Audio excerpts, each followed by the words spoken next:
Bon, un autre super beau matin de pêche.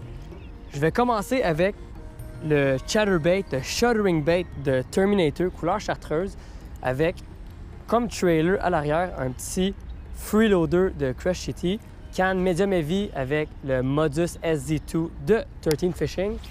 C'est parti, on lance, puis on va essayer de prendre un poisson là, ce matin. On a des belles conditions météo, un petit vent, gros soleil.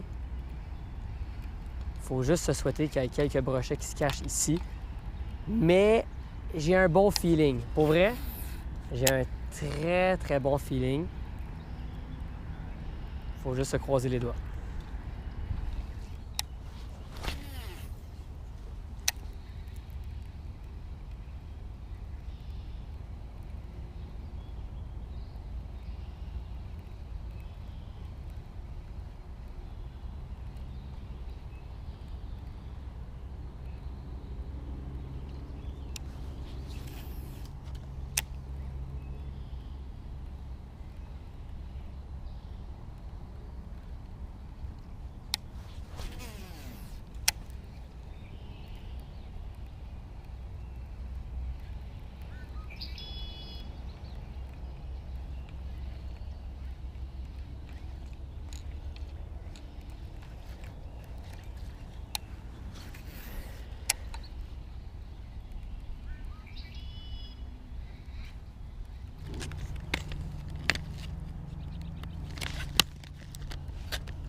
Wow, un petit brochet.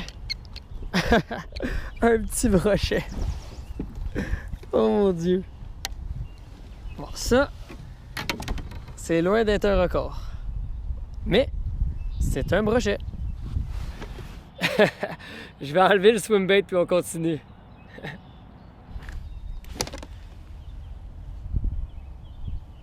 Petit poisson. J'ai pas beaucoup parlé à la caméra depuis un matin parce que j'étais quand même concentré. C'est un bel environnement ici.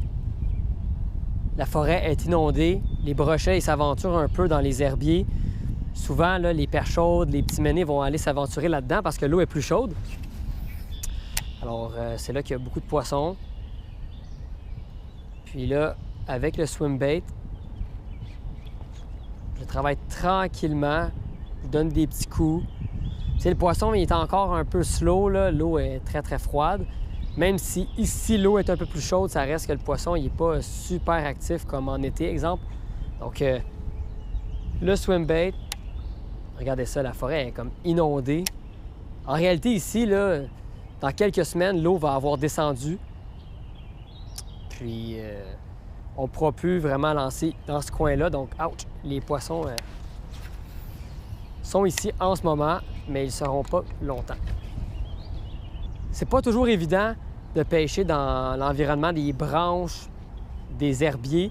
Il faut avoir soit un leurre anti-herbe ou un montage... c'est ça, un montage anti-herbe. Là. En réalité, mon swim bait, je le prends, puis je le pousse comme ça un peu à l'intérieur. Donc, il se faufile un peu partout, là.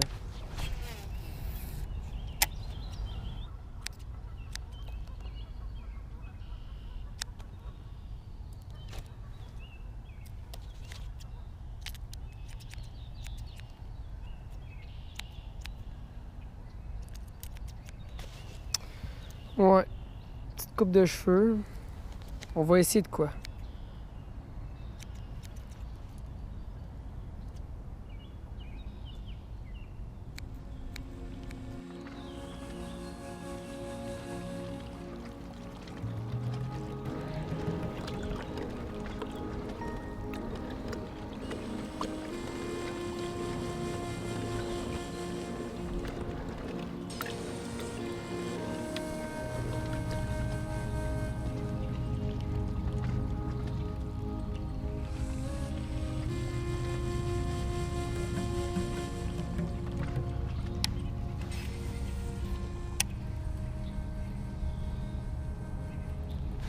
Oh yeah! Oh yeah, fish! Oh yeah, big pike! Oh yeah! Oh yeah! Oh non, mon! Oh yeah! Viens ici, viens ici! Oh yeah! Nice! Ouh, j'ai commencé à rentrer un peu plus dans la forêt inondée. Puis, bang! Brochet. Bon, c'est le fun ça! Ouais, c'est un beau ça. Le chatterbait.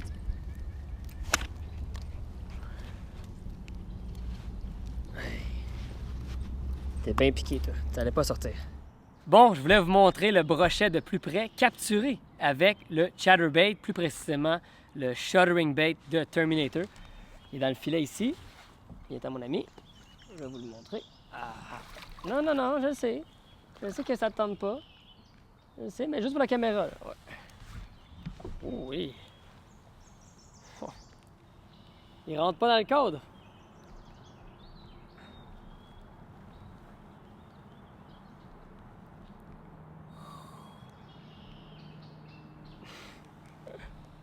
Oh yeah! Ah! Ma caméra, toutes les dents! Bon, ici on a un petit problème technique. Un petit problème technique. OK. Ah. Wouh! Un petit problème technique. Désolé. La caméra a failli tomber dans l'eau, pas pire. Bon. Hey. Le beau brochet. On le remet à l'eau.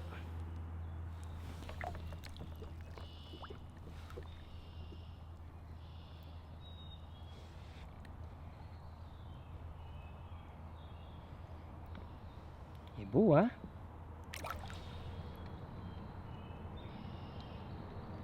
Ça en va dans la forêt inondée.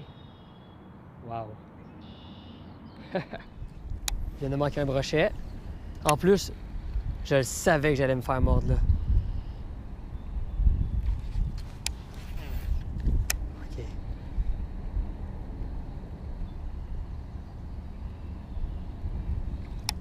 Il est correct. Il l'a pas mordu.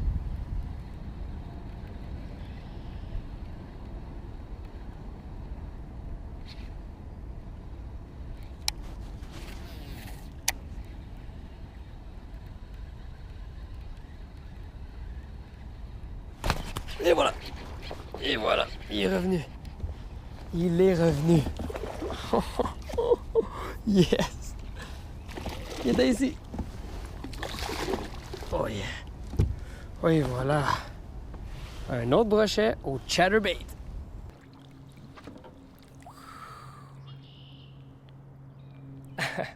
On le remet dans l'eau.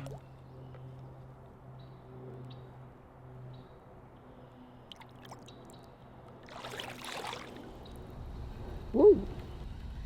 Il va revenir.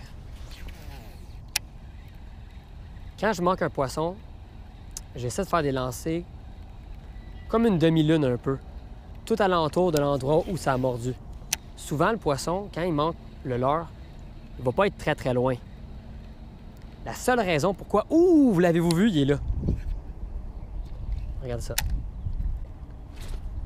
Oh! Bon, OK. Ça n'a pas été long, ça. Ah, je l'ai manqué. Bon. Qu'est-ce que je voulais dire, c'est que si le poisson, il prend l'hameçon dans sa bouche, ben souvent, les chances vont diminuer de le rattraper. Mais s'il n'a pas pris l'hameçon dans sa bouche, il a juste touché le leurre, je vous le dis, là, on l'attrape. De retour à la maison, je suis devant l'ordinateur, je regarde les vidéos, tout ce que j'ai tourné ce matin, puis là, je me disais, waouh, ça va être pas pire. Finalement, là, tu sais, avec les dernières journées, la température, la pluie, il faisait froid des fois, donc c'était pas évident filmer, mais là, ça a fonctionné. Puis un des leurs qui a changé le jeu, c'est le shuttering bait de Terminator. C'est pas la première fois que j'en parle sur la chaîne. C'est un chatterbait avec une bavette en plastique qui a vraiment une belle action erratique dans l'eau, très unique. Et on peut joindre un petit leurre souple, un crush shitty à l'arrière. Puis là, vous avez vu à un moment donné, là, je coupais la jupe. C'était vraiment pour réduire les vibrations parce que l'eau est encore très froide. L'eau est haute. Donc, des fois, le brochet, il suivait. Je voyais beaucoup d'action dans l'eau, mais des touches, c'était pas facile. Donc là, j'avais coupé un peu la jupe pour voir si ça allait fonctionner. Puis, ben oui, ça a fonctionné un peu. Alors, des fois, les petits détails à la pêche comptent. Puis, comme les couleurs, les poids de leurre, très important de prendre en considération. On va lancer ça. Puis, j'espère que vous avez bien aimé la vidéo. Il va y en avoir beaucoup d'autres qui s'en viennent. La présentation de mon kayak, présentation de plein d'affaires, présentation de plein de choses et aussi des vidéos de pêche. Je vais travailler fort pendant les prochaines semaines. Alors, laissez-moi savoir dans les commentaires qu'est-ce que vous voulez voir comme vidéo et je vais essayer de m'organiser pour tourner tout ça. Mais c'est ça. Alors, si vous avez aimé la vidéo, comme d'habitude, un petit j'aime, c'est tout le temps cool et on se revoit très bientôt sur un prochain épisode de Raymond vs Bass. À la prochaine tout le monde.